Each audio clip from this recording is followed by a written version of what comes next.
tuning into BaisWave.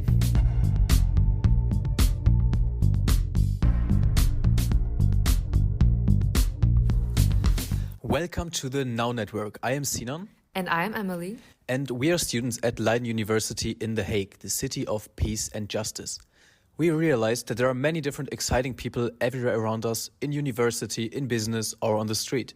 We want to tell their stories to inspire you to think outside of the box and show you that everyone can do great things if you take the opportunity. Maybe you are a student and don't really know what to do with your life. Maybe you want to have a new perspective on your career, or you just want to enjoy and listen to other people's thoughts. The Now Network connects you to the stories of the people in your daily life, and we want to tell them. In our first episode, we are talking with Manu. Manu is born and currently still living in The Hague, and he is a 19-year-old lobbyist. Yes, you heard that right. But he's not only a lobbyist, he is also studying public affairs in The Hague. And Manu has done a lot of different stuff in the last years. Manu founded his first company when he was 13. He worked for different political parties, and what we realized during the talk is that Manu is really thinking outside of the box. Sounds interesting? Enjoy listening to our conversation. Okay, Manu, Yes. thank you very much that you're here. Emily and me, we're students at Leiden University. And we approached you on the street and wanted to ask you for an interview because you work in The Hague. Yes. And what exactly did you do there during your lunchtime when we approached you? Yeah. So very nice to be here. And during the lunchtime, we went to Albert Heijn, and then we meet you guys on the street. Great. So yeah, and now we're here, and we all the three people where I was working with work in public affairs. Mm-hmm. So some of them still studying, me too, and there are possibilities here to then work for an office or other things you can do. So it's not only public affairs; you can also do communication or other things in public management. Okay, interesting. Yeah. So you are doing this like besides university? Yes. So I'm doing this besides my study. I did also public administration, but I quit half the way, so I'm going for a new study.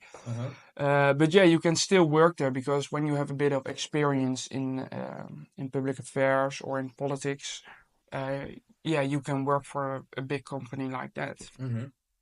That's interesting. So how did you find this place to work? Like, yeah, I've worked 4 years in the Dutch Parliament for political parties. So I've worked for members of parliament as their assistant. And after a time, the office where I work now has been taken over by an old member of parliament where I was working for. So he's now the director. And then he said, yeah, you can come back and work for me here now. okay. So that's why I end up in public affairs. It was not my goal or intention to work there, but it's really nice and it's really good that they give young people the opportunity to really work there, get some life experience, get some working experience. They take you everywhere. You can talk with members of parliament. You can go literally everywhere, also to ministries and all the public things here.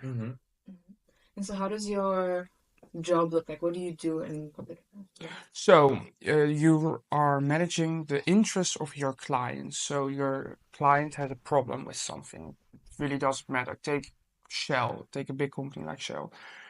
They want something like lower tax prices. So why do they want it? And that's where we're helping them. So we make a plan.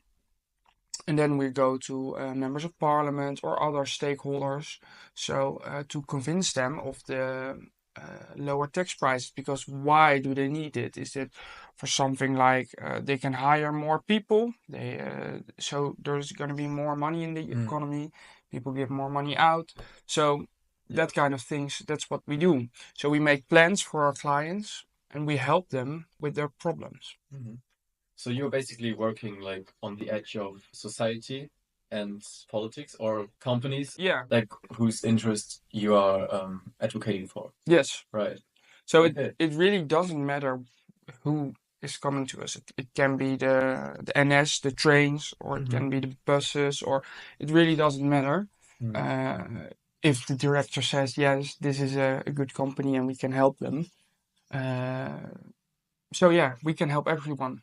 That's cool. Yeah, also Leiden University has also some lobbyists in their really? service. Yeah. Yeah. Can you explain more about that? I think that could be interesting for many people. How does the So university you have some problems perhaps on your school, so the high prices of the rooms here. So the lobbyist of Leiden University will talk to stakeholders and members of parliament and explain why they need lower prices. Why do we need students here in this city?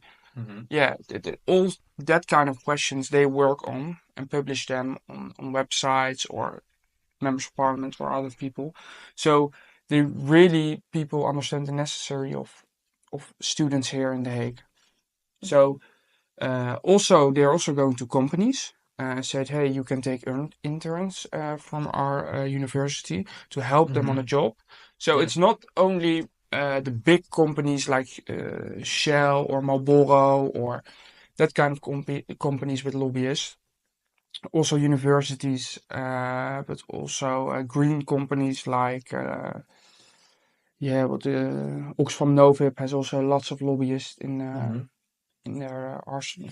And Well, that's interesting because like it shows that there are many different kinds of companies who want their interests to be yes, advocated in the government. almost every Yeah, company. because like one term for what you're basically working in could be lobbyism, right? Yes, In Germany, where I come from, for example, this term is like connotated very negative yeah, because it's associated with, I don't know, farmer industry, yes. making the people unhealthy Yeah. so they can make profit out of it. So my office has also an office in Germany. So Berlin, right? in Berlin, Yeah. yeah.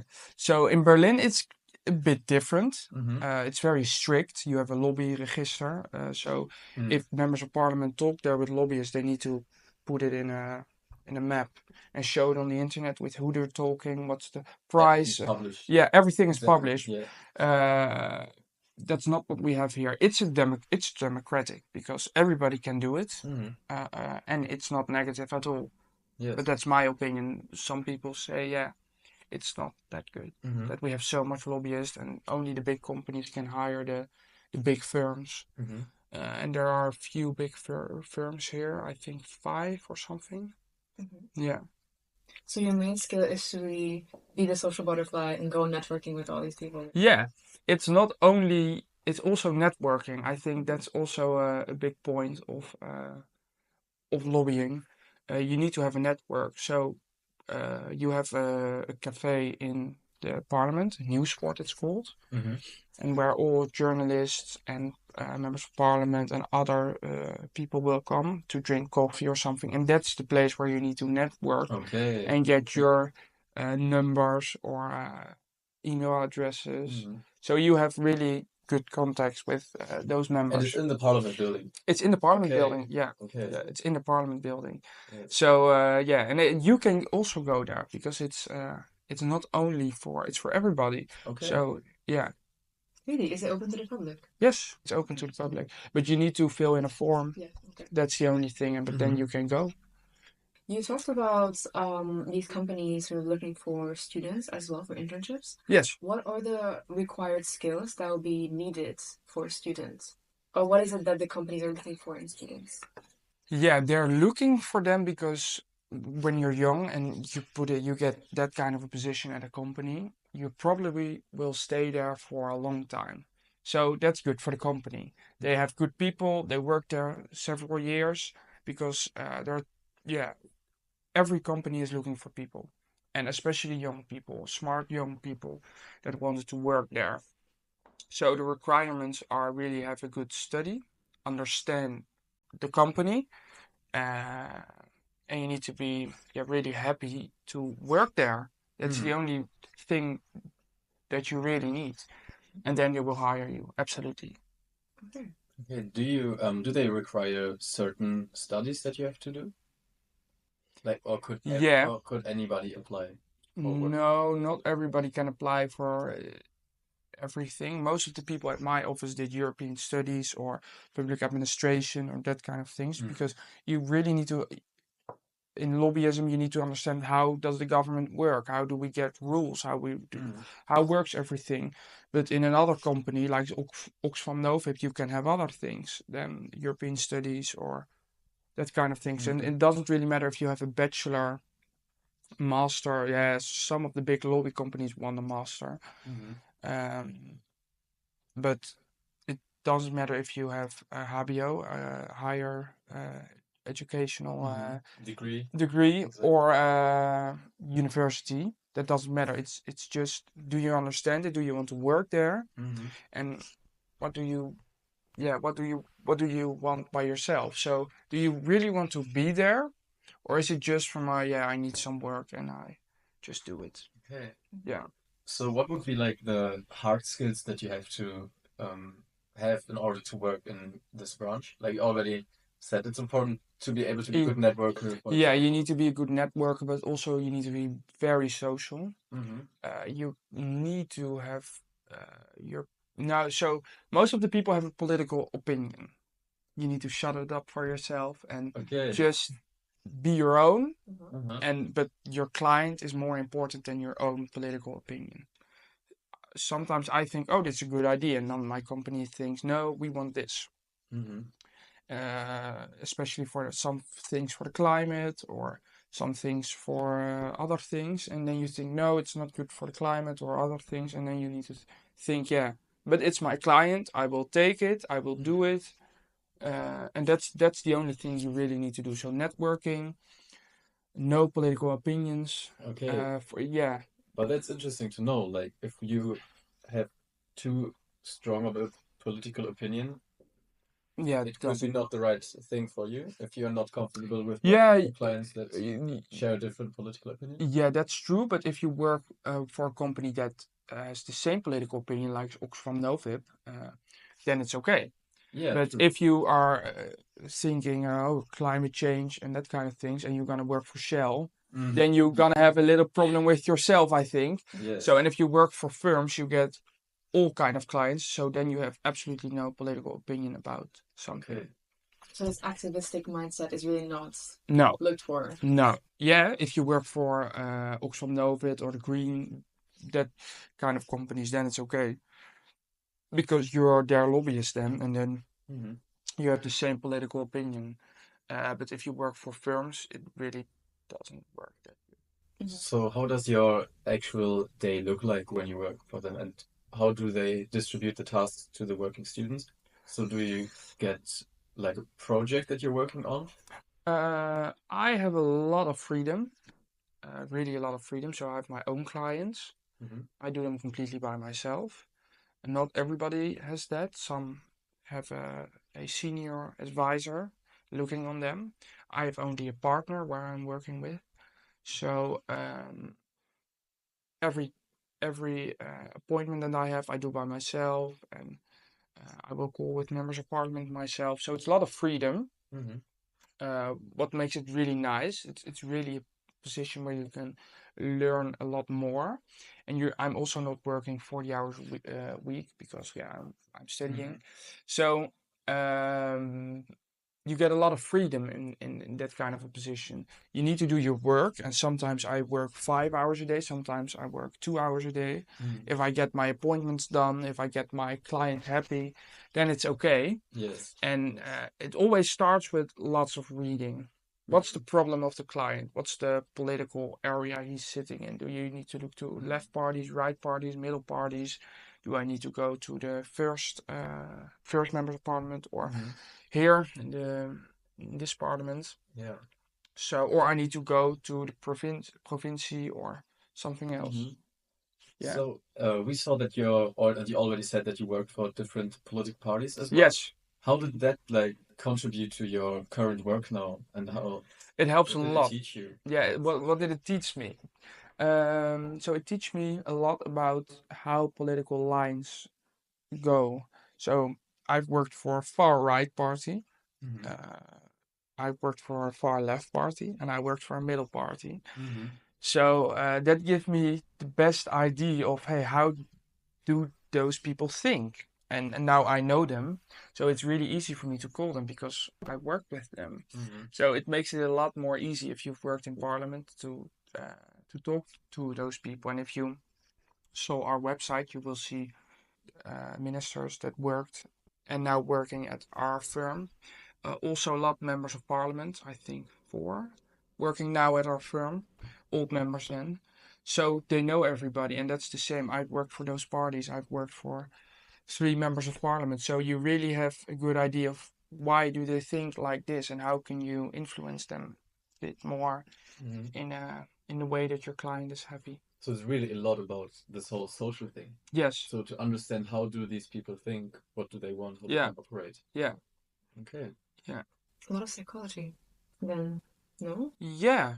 Yeah. In a Yeah. way. In a way, absolutely. Yeah. Because far left people have a completely different thing of Way of thinking. a way of thinking, and if you are on the right side, they also think a little bit different than Okay. most people. Is it only because of their political opinions, or is it in general a different In way general, of thinking? in general, How would different way. you distinguish them? Yeah, I always say left people always think that the earth is gonna go down, and yeah, that's some of them really think that way, and right people think that this country is gonna go away by immigration and kind of things. So they are quite strict in their opinions. They really think, okay, it's this, this, this. They don't think, oh, there's more than that. So you really need to work with them in a certain way. And everybody is human, so everybody has their own things, and so it's really the social thing, but also psychology and work in that way. I have a question as well with the interactions you have with the people you work with. I know, for example, our lecturer was talking about how he was interacting as well in this very diverse environment, especially in the political world. And are there cultural clashes? I mean, most of the people are Dutch, I assume. Yes, But when you, for example, work with external organizations, yes, do you have cultural clashes such as misunderstandings, different mentalities? yes. Different mentalities, absolutely. You need to manage those things. And you have lots of big companies with extern people or expats. So it's really about communication. So you need to be clear what's the route we're gonna take before you start and before you start. So most of the time it goes in a good way because communication is everything. So before you start, just talk everything through. This is what we're gonna do. This is the path we're gonna take. This is why we're gonna take it. This is how long it takes. So it's all about managing. So having a concrete plan and a purpose. Yes. What drives? Yeah, and how do we come there? So this is the way we're gonna take, and that's the best way. We think that's the best way to take. I think it's also good for students to have a concrete plan in their studies. Yeah, and just think why am I doing this? Why do I need to manage the thoughts of your client, of the people that you work with? So it's all clear for everybody. So no misunderstandings. So we take this path and this is why. And if you don't do that, then you will have clashes. I also want to come back to how you were talking about your clients. I'm curious, do you find your client or does the client find you? Both ways. Both ways. Yeah. So sometimes when you read a paper and you see a big problem of students who have no house or something, you can say, okay, we can offer you to a student group. Maybe you have also student organizations in. You do. Yeah, we have like BaisWave, the main Yeah. student organization. Yeah, and we can say to them, okay, we can help you. Mhm. So this is what we can do for you. This is how long it takes, and this is the price. Or they think we have a big problem. We need a firm to help us, and they come to us. Yeah, it can be both ways. Yeah. You've been talking a lot about how the organization functions, what you're doing right now. But also, I think we are very curious on what were the educational paths you took as well to get there. So what did you study yourself? Yes, I did also the public administration. And I think the most important thing for me was working in parliament. Because also there they have some schools inside They will learn you everything about how does politics work from 0 to 100 in a few years, in a few days, few years. Like a crash course. Yeah, you have long courses, short courses, Mhm. so you will learn everything, and that's in public administration and in politics the most important thing, because when you do public administration or bestuurskunde, it's also the same, then you will learn the theory out of the books, but it almost never is the same. Maybe do you have it too? If you learn it out of a book and you try it by yourself, it never competes to each other. You really think how. So you would recommend like learn in the field, like Learn in the try field. to I think that practical that's the experience. the best thing to do. I think every student need to do a year at a company or at a place where they learn their theory. So, which role did the theory play for your daily work? Nothing. Because I also saw that you studied you did like licentiate degrees Yes. in physics and math. Yes.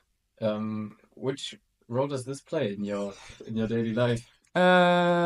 So I really would, I love that.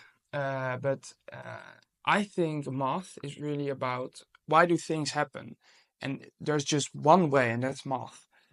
There is no, you cannot go left, right. There's just one way. The answer's already there. The answer is already there, and you only need to come there. And so that really helps with math and physics. Yeah, I love physics, so I think also physics helps in my work now, because then you need to understand why things happen and why do they happen. It's always the thing in physics. How is it possible that if you throw something out of the window, it falls with that speed? And that's also here. Why have people a problem? So it really competes with each other. But if I look to public administration and see what you learn there and the theoretical things and practical things, I found it really stupid that we have that kind of public administration because it's all made in their heads. You get a cases, yeah. It's just stupid if you follow the lines, because that never works. You need to, it's human work, so you need to work with humans, not with It's books. a people business. Yeah, it's a people business. Yes. So it always is different. It's good to have the understanding of why and how, but it's not working. That's really interesting, because there's a big stigma around the humanities actually, about a lot of people told me, for example, oh, you're studying unemployment. But in a way then, if the science faculty is as logical and is also training you to work with people at the end, it might actually be practical as well then. And that's also an art. We had an art student also, and they really want to understand why do people do this and why do people see this. And that's, once he said to me, if you're looking at the painting, you need to see why they use those colors, why they use this place, why is the man standing right and not on the left side. So they're thinking more than people that actually learn for it. But that's my experience. So you think that the most important question in life is the why? To just look for why things are as they are? Yeah, and understand the thoughts of people. I think that's the most important thing. Yeah. And when did that occur to you? Maybe it's too broad of a question. No, yeah, it's a good question, but it's a hard question. Yeah, when did it come? I think a few years ago, maybe. Yeah, I thought, why do this happen? So yeah, I think everybody has the why, but it needs to be awakened in people. Let's come back to your path. And yes, we were talking about the importance of like working in the field, like gaining real experience. Yes. When we looked some things up about you, we found out that it started very early. Why do you think we have croissants on the table? Yeah, that was my first company. Yeah. Maybe you can start telling something more about that. Yeah. So when I was 13 or 12 or 13,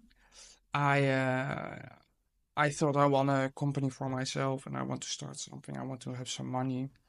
So I was thinking, what's the best thing to do? I was reading a bit, and then I thought, I'm gonna buy some things and sell them.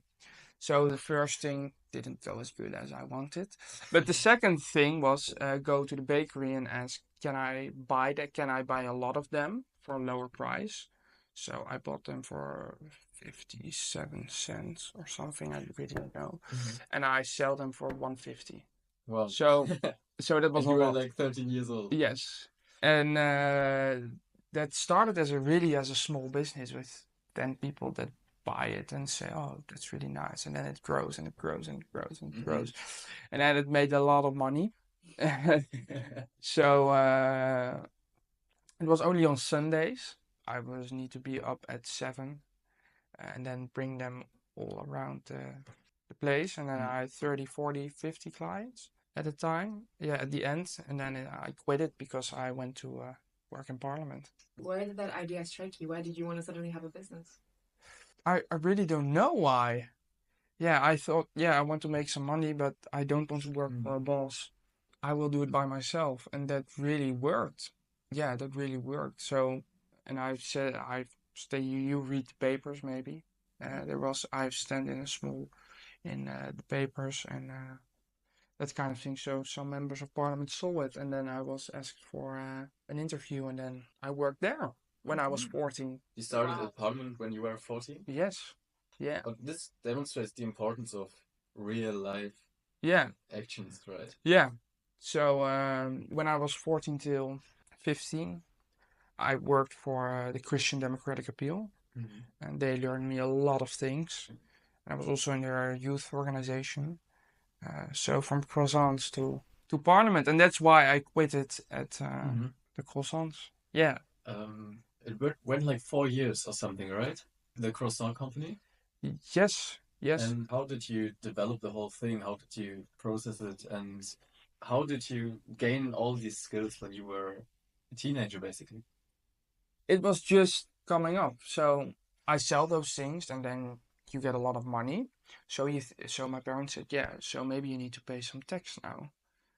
You need to think about that kind of things because the tax service always looking at your bank account.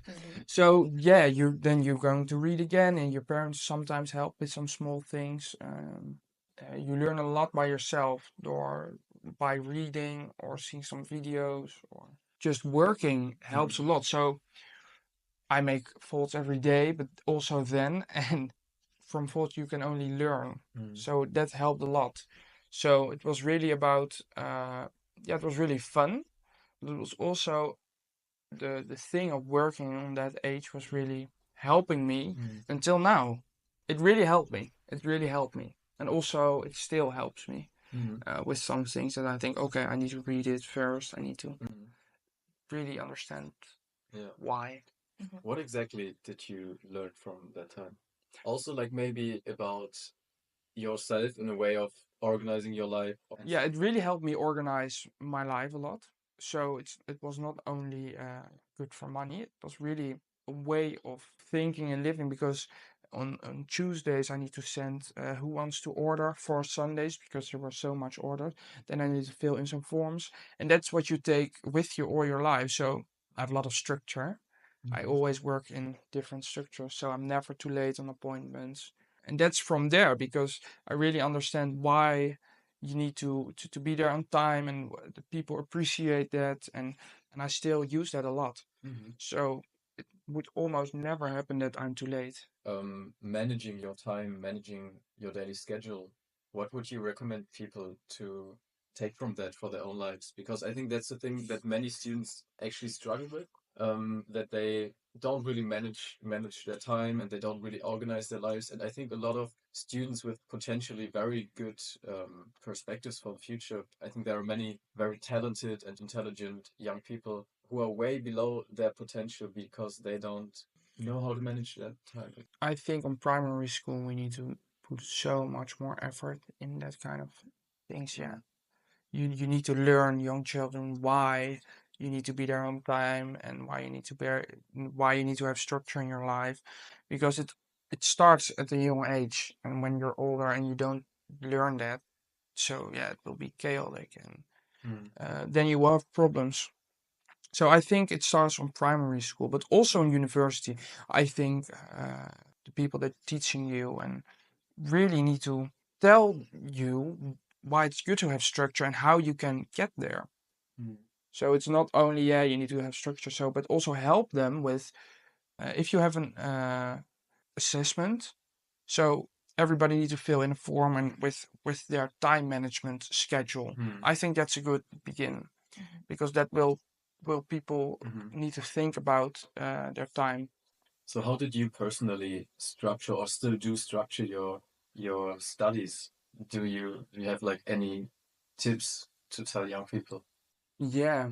So my time structure is always on Sunday night. So I will fill in my agenda for a whole week, all the appointments, all the things that I need to do. So do it once a week, and that will help you a lot. If you see in your agenda tomorrow I need to be there at that time, and you have also put in your Google Maps the location, and they will tell you exactly which time you need to leave, then you will be ready on that time because you need to leave. And that's where it begins. So put the appointments in your agenda. So that will help. Most young people don't use really agenda. Something that also a lot of my friends or students in general have a hard time managing the time is managing the professional life as university and the social life. How do you manage that? Yeah, that's a good one. Because I think that's the hardest question. How do you manage social and professional life? Especially in public affairs, when you're drinking something with a member of parliament at 7 o'clock in the evening. Is that work or is that social? I would say it's both. Yeah, that's not managing then, that's just both. So it's about first, I think the biggest thing is if you have a schedule for yourself, you know where things need to be done, and then social life. So most people do their social life first and then working and other things. But I think you really need to do work first and then the social thing. And if you do public affairs, then it's always a bit, the line is a bit in the middle, because sometimes I'm at the cafe at 10 o'clock in the evening. So is that work or social? Yeah, no. I think it's a bit more social than work, but yeah, some people will say it's work. So yeah, you really need to think, what do I need to do first? Do I need to be there? Is this already done? Do I have a lecture or do I have something to do tomorrow? And then the social life. And what about the personal life, this time for yourself or this focusing, for example, on hobbies? How would you also manage that in there? I think most of the people have a Monday to tennis or hockey or something. And if you do that every Monday, so everybody will know, hey, that's his day of doing the sports or piano, guitar, it doesn't really matter. But you need to have the dates where you wanted to do that. If they are in your agenda, then it's clear for everybody and for yourself. So it's a Monday, Tuesday, Wednesday, it doesn't matter. It's all in your head. Yeah, if you really, if you write it, you just need to schedule it. yeah, it's all in your head and you just need to schedule it. So if you start writing it down for yourself, then the puzzle will become one. How much emphasis would you maybe recommend, or how do you yourself put on the uni work itself? Also the question like, how important are grades in your opinion? I think they're not important. I think that grades really not important. It's all about prestige, and that's so bad for students and young people. That's what we did always, was learning a week before, very hard. You have the exam, you have a good grade, and then you forget everything. So it's just a stupid school system. I think it's really And dumb. do companies, in your experience, look on that? Or what do companies look on? They look on grades, but they're more looking to you. Who are you? And why are you here? Why do you want to work here? Why do we need to hire you? They're more looking to that than only grades. And what, in your opinion, is the best way to show this to a company? If I look to myself, why do I want to work at a public affairs office? Yeah, because my interests are always in politics. For me, it was clear that I wanted to work there, but for you guys, it's maybe something else, maybe in a museum or something. And why do you need to work there? Why do you want to work there? And why you? Why not me? So how would you like communicate this to the possible employer? How can you show him and prove him that you are the right person? Because I mean, I mean, first they see your CV, maybe you write a motivational letter. Yeah, it's also in your motivation letter. Yeah. So show them that you really wanted to do it, and show you're happy when you're coming in and you think, yes, hello, but be happy, smile, and that just really helps because everybody where you talk to is a human, so humans like to interact with other humans. It's really easy if you understand why. I also have a question. You talked about the educational system and the grades and the unimportance of grades, and how, in a way, you think it's then a stupid system. How would you change the system? What would be the steps? What would you implement? I think exams being too much important now. Why do we give grades for exams? And it's not that I want to change the whole system, but I would change the grades and the importance of that. It's more about how are you sitting in a class? Are you sitting there with really listening, or are you just looking and being a bit on your phone? And in other cultures, are grades very, very important. Also here, they're also important. But it's not. Yeah, I think it's really not good because you will have students that really focusing on prestige all their lives and not thinking anymore about what do I want in life, and is this the best thing for me, and I want to they want to prestige but on their own way. And if you ask young people in primary school or on the higher school, do you like it to go to school, everybody will say no. If you think about that young people say no, or I don't like school, I don't want to go to school, that's really a big problem, I think. People need to say, yeah, I would love to learn some new things and I would love to do that. So maybe also like implementing more of like the practical into education. Yeah, I think that's also for people with higher education or university good that you have some practical things. If you do law or something, yeah, you will only learn from the books. Also, I wanted to, now that we're talking about this public opinion, I would say, or this norms that we have in society, Yes. then, what do you also think about this internet wave of these internet gurus telling children don't go to university or don't go to school and make money online? Oh, I think that's really bad. That's really bad because those people are making a lot of money of those kids. And I think TikTok is the biggest problem of all. It should be banned, in my opinion, because the algorithms, showed them what they really wanted to know, and that's just bad. I think young people need to learn new things and really need to go to university or to higher education school. It doesn't really matter, but you need to learn something for yourself and also for everyone, because you need to work in society. You can't sit home all day and do nothing. So I think we need to appreciate people more on the working field, especially people who are working with their hands. It's really important that we have those people, and not you really need to learn something. Easy money doesn't exist. Yeah. Something I would also like to then ask them, the internet and also the educational system is quite taking control of the education of these young children. So what would you personally do as a parent?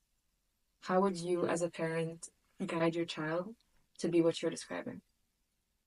I would talk with them a lot about what do they want to do in life, and where are they now, where do they want to be in a few years, and if they don't know it, just give them some books about what kind of jobs you have, fireman or policeman or something, that kind of book, so they know, oh, this is nice, this is what I can do. I think when you stop talking and give them a phone and think, oh, they will find it out by themselves, then the problem will start. Do you have any last thing to give, like as an advice, or something you want to say as like a conclusion? Yes. What advice would you give for I would say be a bit more brutal. Not only take chances, make chances. And if you see a company and you think, oh, I can work there, send them an email. I want to work there. Most of the companies will really appreciate it, that you will send that kind of letter, and be a bit more brutal. Just walk in and say, I want to work here. And that's what I appreciated about you guys. When we walked on the street, yeah, I was in a bit of a hurry, but you asked us for an interview. So do what you want.